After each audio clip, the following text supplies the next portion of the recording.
This is your side plan of a seat. This will be your 500 to 600 mil, diba? This is your 450. The 450 height is subdivided into 50 millimeters here. This is your cushion. Okay. Okay. Then you have another 50 for the frame, the seat frame. Okay. 50. And then what remains for 450, yung 350 will be your leg.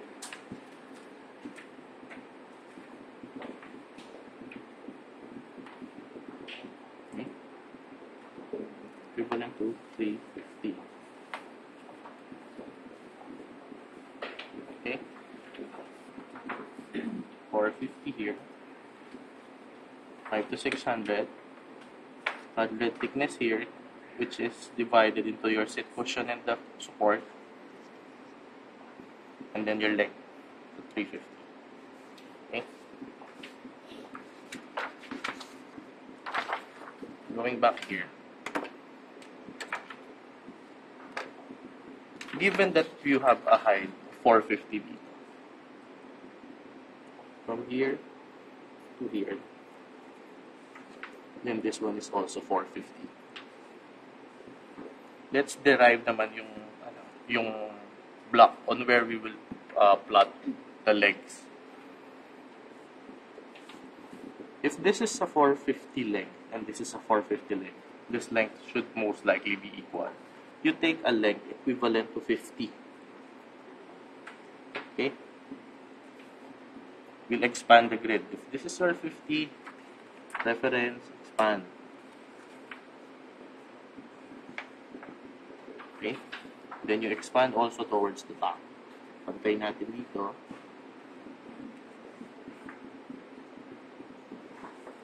Another 50. If this length is 50, let's use this also for the other side.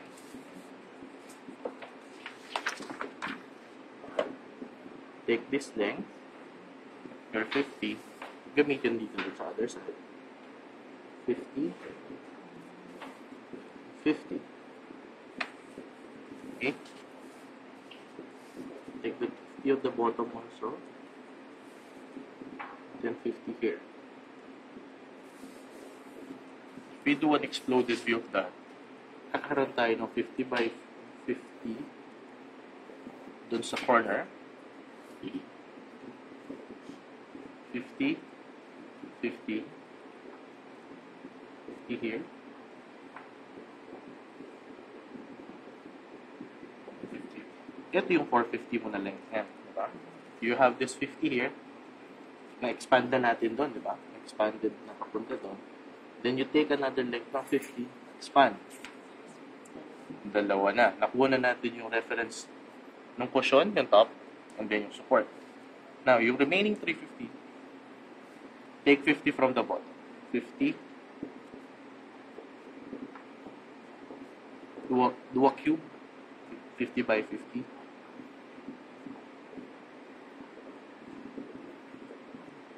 It's a bit tricky doon kasi it's small na yung mga increments natin with the measurement. You have a remaining 300. From here, you shorten this length to 25. 50 tayo, 25. Kita ninyo. Equivalent to 25 dun sa bottom. And then 25 here. Okay? Mark the outer point. This is your 300. It's divided further into 3 then.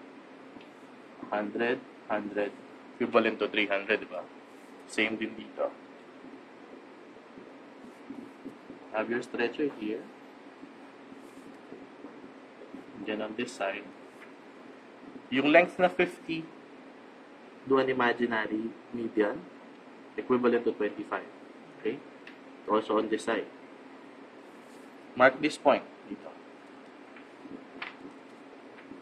Okay? And then this point.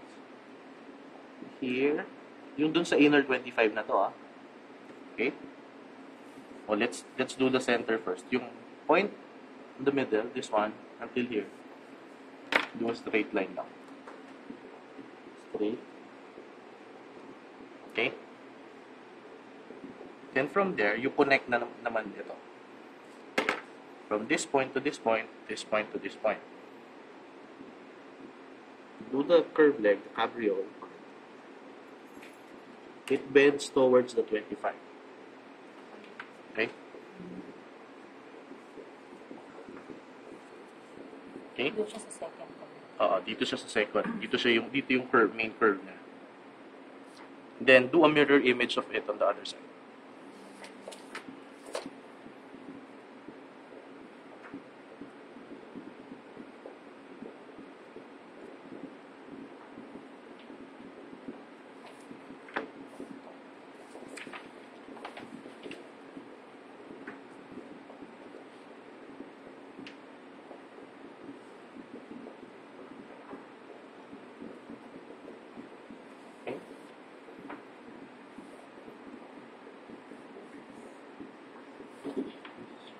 This is your cabriole now. Cabriole leg.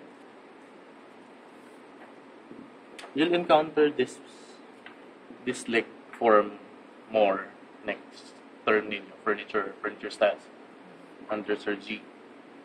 And then yung sa bottom, yung foot, nasa yung mga photocopies. Can I borrow para I'll show you? Nung leg form. Check on Christiana's table. No, next to me, Christiana, there. Because I think I put it there. You can Google the design. What I'm trying to discuss to you are the standards, the basic grid, in order to derive these designs. Yung mga foot design niya na mention ko are this one. Yeah. It depends on the period kung ano yung ano, and also who's the monarch of that era. Yung mga cockle shell na kanya nyo rin